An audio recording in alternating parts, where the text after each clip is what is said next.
Espíritu Santo, mi alma tiene sed de ti, mi alma tiene sed, Espíritu de Dios, Espíritu Santo, Espíritu de Dios, Espíritu Santo. Hola queridos hermanos, vamos a continuar con nuestra catequesis de No son del mundo, tema número 3, esperanza en su fidelidad y en su poder. Pongámonos en presencia de Dios, invocando al Espíritu Santo para que sea quien nos ilumine y nos guíe. Ven Espíritu Santo, llena los corazones de tus fieles, enciende en ellos el fuego de tu amor. Envía, Señor, tu Espíritu y se renovará la faz de la tierra. Amén. Sigamos esta oración desde nuestro corazón y hagamos nuestras estas palabras. Oh Cristo, para poder servirte mejor, dame un noble corazón, un corazón fuerte para aspirar por los altos ideales y no por opciones mediocres, un corazón generoso en el trabajo, viendo en él no una imposición, sino una misión que me confías, un corazón grande en el sufrimiento, siendo valiente soldado ante mi propia cruz y sensible cirineo para la cruz de los demás. Un corazón grande para con el mundo, siendo comprensivo con sus fragilidades, pero inmune a sus máximas y seducciones.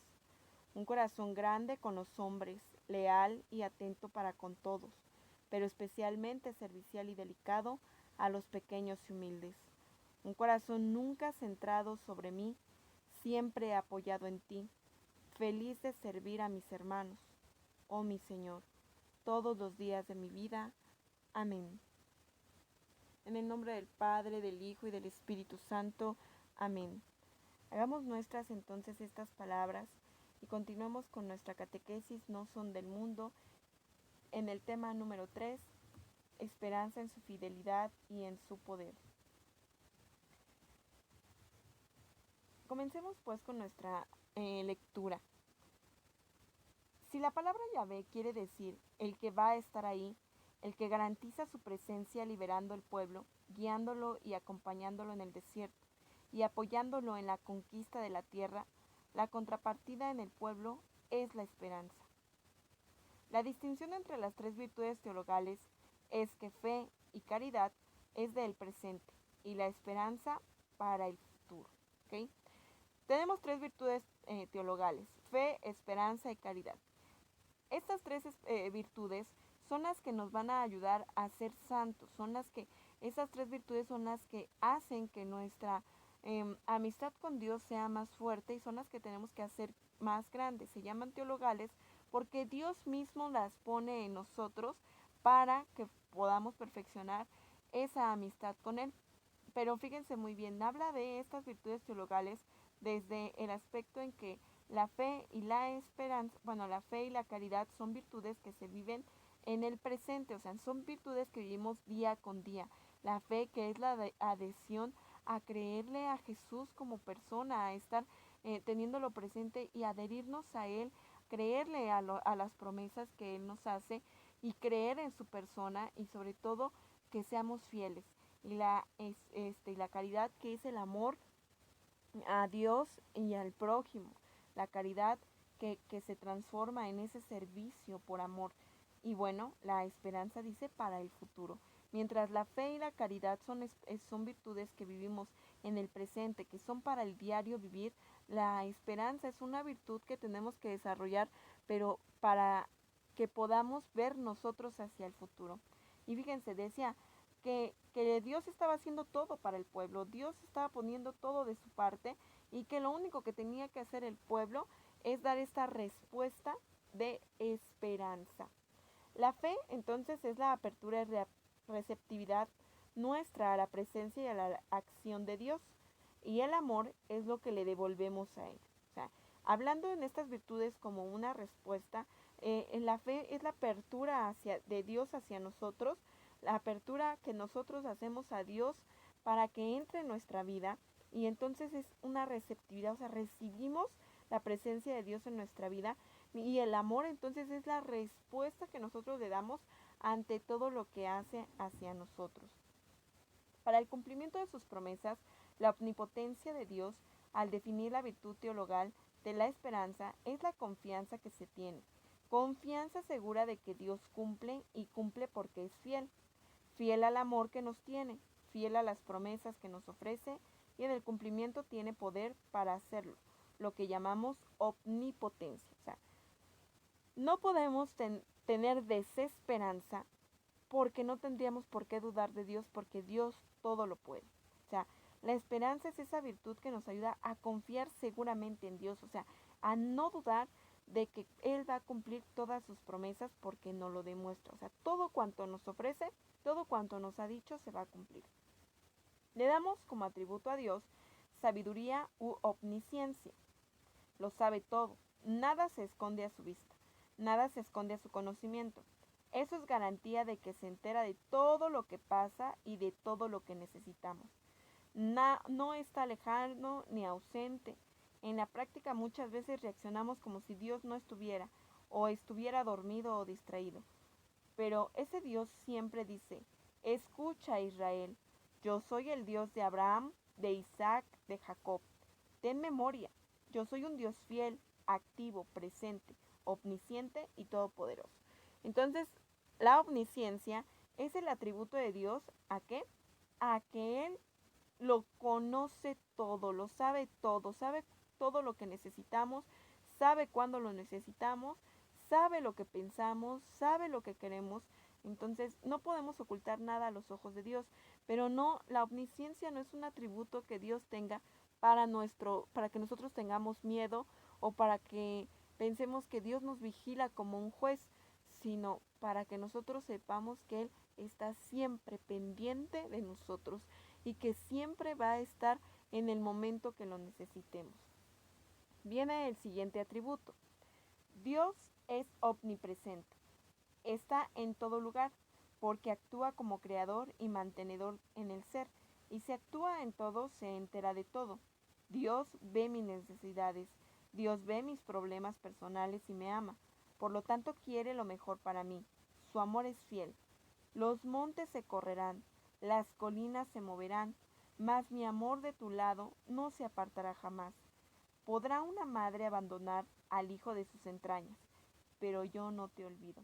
Esta cita, que es un clásico en el querigma, y que es un clásico en nuestra historia propia de encuentro con el Señor, que si no la saben y no viene en el libro, Isaías 54:10. Los montes se correrán y las colinas se moverán, mas mi amor de tu lado no se apartará jamás. Podrá una madre abandonar al hijo de sus entrañas, pero yo no te olvido. Esto entonces nos hace referencia a la omnipresencia de Dios. Dios está presente en todo momento, en todo lugar, y eso hace que nosotros tengamos aún más confianza, porque si todo lo sabe y ahora en todo está, deberíamos nosotros estar siempre confiados de que Él sabe lo que necesitamos, y que estará en el momento que nosotros lo necesitemos. La fidelidad de Dios es muy importante. Fidelidad a sus proyectos, fidelidad a sus planes de fidelidad en su amor, o fidelidad en el cumplimiento de sus promesas. Dios es fiel y siempre cumple, y nada le es imposible, precisamente porque es omnipotente y todopoderoso. Hay una sola cosa que Dios no puede hacer, ni con su omnipotencia, ni con su omnipresencia, ni con todo el poder que tiene. Y la única cosa que no puede dejar de hacer Dios es dejar de amar.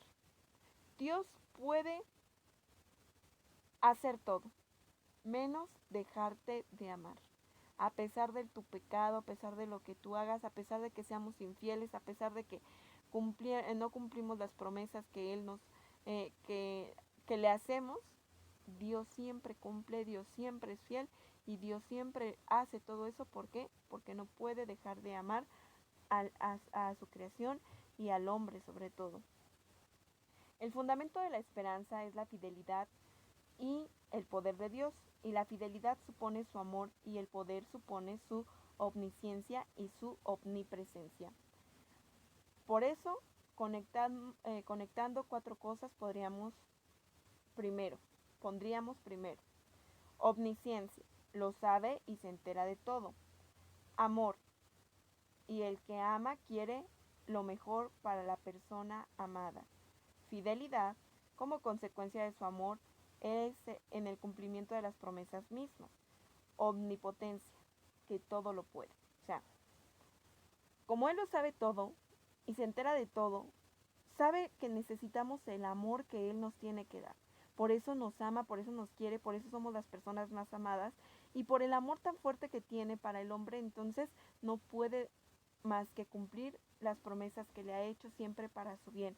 Y entonces todo lo que Él puede lo va a hacer por el amor a la persona. O sea, el centro de todo lo que Dios hace es el amor. Por ese amor es fiel, por ese amor lo hace todo y lo sabe todo. Fundamentado esto, lo que nos corresponde a nosotros es la esperanza. La esperanza para futuro.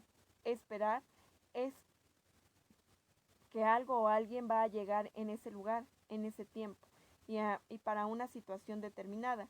Y en el contexto del pueblo peregrino en marcha en el Éxodo es importante la virtud de la esperanza. Se supone que ese pueblo, al ver todos los prodigios que Dios había hecho para liberarlo, debería de haber sido un pueblo con personas de fe y con amor por todo lo que hacían.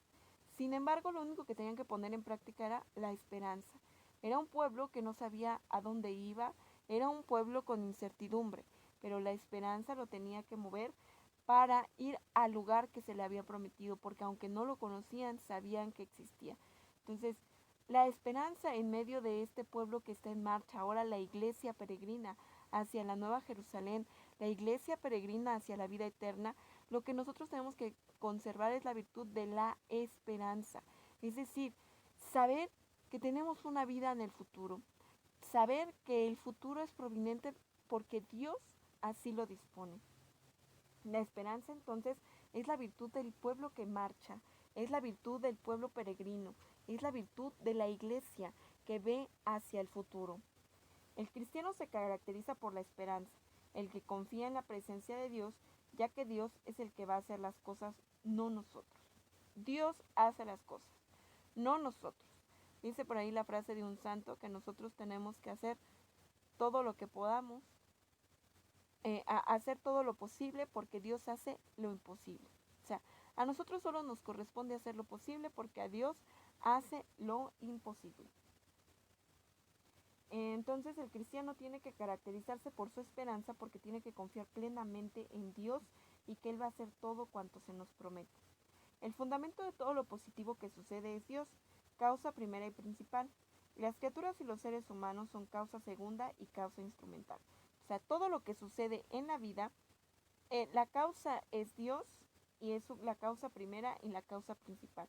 Él es quien lo mueve, Él es quien lo hace y nosotros somos esa causa segunda, es decir, por quien lo hace o para quien lo hace. La frase final del Evangelio en Mateo 28:20. Yo estaré con ustedes todos los días hasta la consumación del tiempo. El Señor la dice cuando da la misión, pero también les confirma. Yo estaré con ustedes, no estarán solos. Y luego el otro Paráclito, el otro asistente, el Espíritu Santo. Es garantía de Dios entonces que esté todo el tiempo con nosotros. Es garantía de Dios su presencia y nosotros tenemos que confiar plenamente, saber esperar los momentos que Dios tiene para cada uno de nosotros. El cristiano es un hombre de esperanza, porque todo lo que sucede y todo lo que espera lo ve a la luz de Dios y confía en la fidelidad de Dios. El texto debería decir, el cristiano debería de ser un hombre de esperanza. Nosotros deberíamos de ser personas y hombres de esperanza, porque todo lo deberíamos de ver a la luz de Dios y esperar y confiar en la fidelidad de Dios, sobre todo en estos tiempos, ¿no? ¿Por qué Dios permite esta situación en el mundo? ¿Para qué esperamos? ¿Qué es lo que Dios tiene preparado para nosotros? El éxodo es para meditar la liberación de Dios de Egipto y la entrada en la tierra prometida. El destierro de Babilonia y la vuelta a Jerusalén lo encontramos en Ezequiel y en Isaías 40:55. Si ustedes van un poquito a la historia de la salvación y sobre todo a su Biblia, encontrarán estos profetas y que escribieron en distintos tiempos de la historia del pueblo de Israel. Unos narran aquella situación de la salida, por, como ejemplo en el libro del Éxodo nosotros vemos cómo podemos leer cómo Dios libera a su pueblo, este pueblo peregrino, este pueblo que sale de Israel, de Egipto, y que se empieza a consagrar como una nueva nación, y algunos profetas empiezan a hablar sobre cómo van viviendo, ¿no? Sobre todo en el libro de los jueces, también en el Éxodo, esta salida de Egipto. Y los profetas escriben sobre todo esta salida de Babilonia, ¿no? Ya que estaban en Jerusalén, en la tierra prometida, que ya habían conquistado y son exiliados de su tierra y entonces vuelven a sufrir esta salida que ahora no le llaman éxodo sino exilio, y ahí encontramos a Ezequiel y a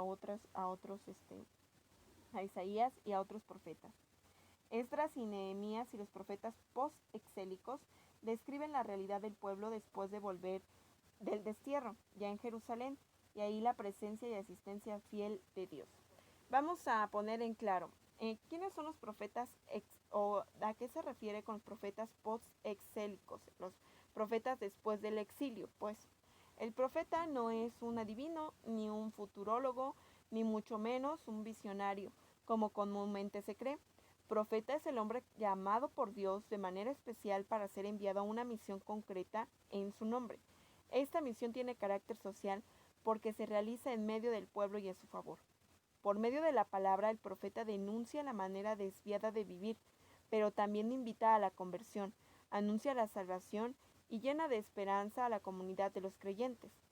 Algunos profetas no han dejado escritos, como son el caso de Natán, Elías y Eliseo. Otros, en cambio, tienen extensos libros como Isaías o escritos más pequeños como Amós, según la distribución de los libros de la Biblia hebrea. Los libros de los profetas se clasifican según esta manera. Pongan mucha atención. Profetas anteriores obviamente al exilio. José, jueces, y están, bueno, los profetas o las profecías de estos profetas están en los libros de Josué, jueces, libros de Samuel y libro de los reyes.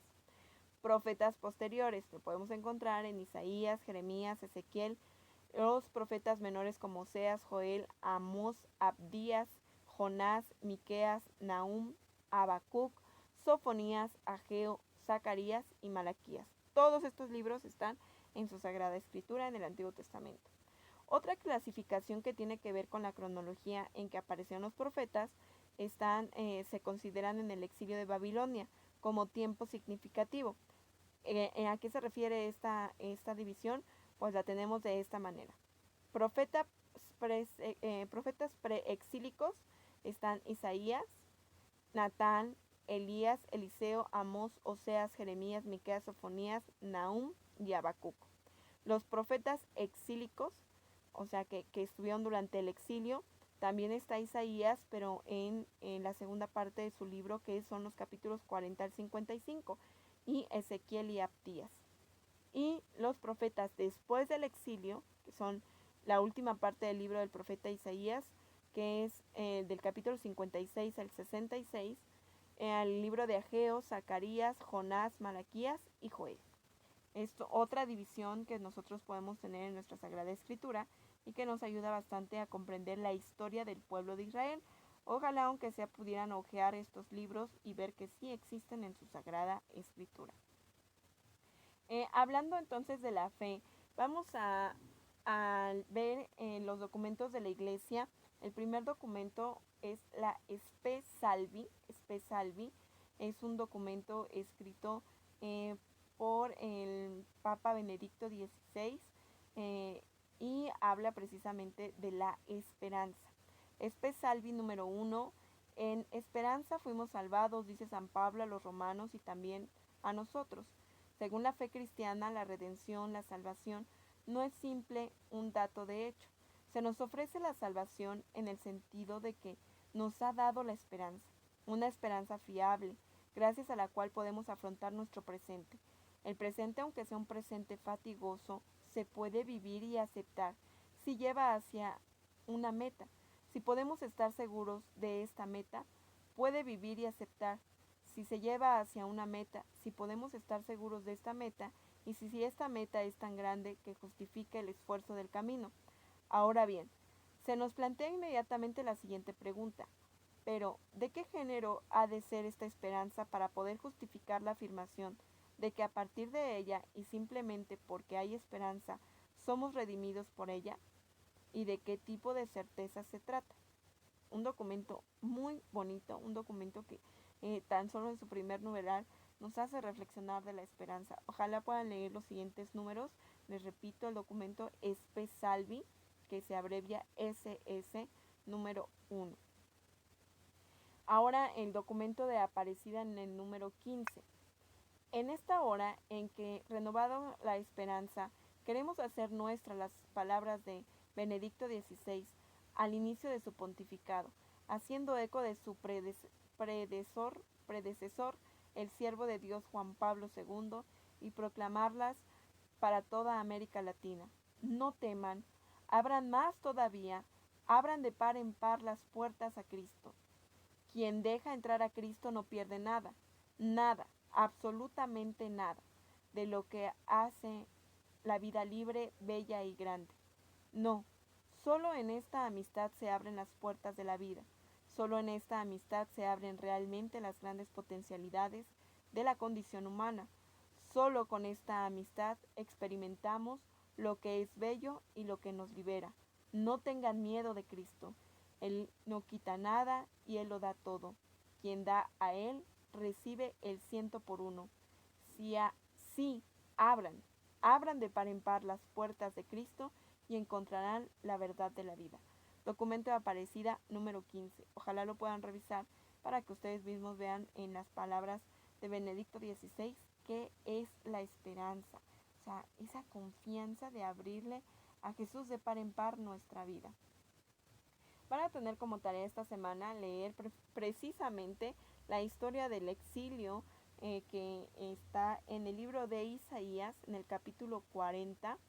Van a leer del capítulo 40 al versículo 1 al 31 y del capítulo 41 del 8 al 16.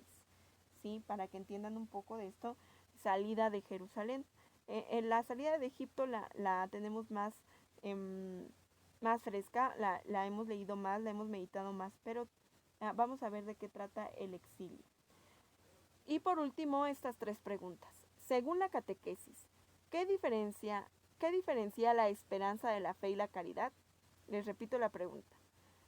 ¿Qué diferencia la esperanza de la fe y la caridad? Siguiente pregunta. ¿En qué consiste la omnisciencia de Dios? ¿En qué consiste la omnisciencia de Dios? Y última pregunta.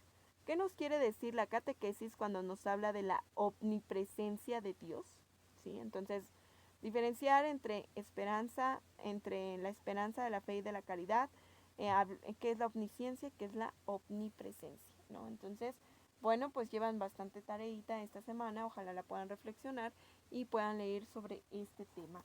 Vamos a terminar nuestra catequesis poniéndonos en la presencia de Dios y pidiéndole a Dios que infunda en nosotros el que en la virtud de la esperanza crezca. En el nombre del Padre, del Hijo y del Espíritu Santo. Amén. Te pedimos, Señor, que envíes tu Santo Espíritu a cada uno de nosotros para que la virtud de la esperanza crezca día a día, que nosotros seamos capaces de creer en las promesas que se nos hace y sobre todo de vivir siempre fieles a esas promesas. Madre Santísima, intercede por cada uno de nosotros para que también a tu ejemplo tuyo seamos fieles y tengamos una esperanza firme en Dios nuestro Salvador. Dulce Madre, no te alejes, tu vista de mí no apartes, ven conmigo a todas partes y nunca solo me dejes. Ya que me proteges tanto como verdadera Madre, haz que nos bendiga el Padre, el Hijo y el Espíritu Santo. Amén. Santa María de la Palabra, ruega por esta iglesia evangelizada y evangelizadora.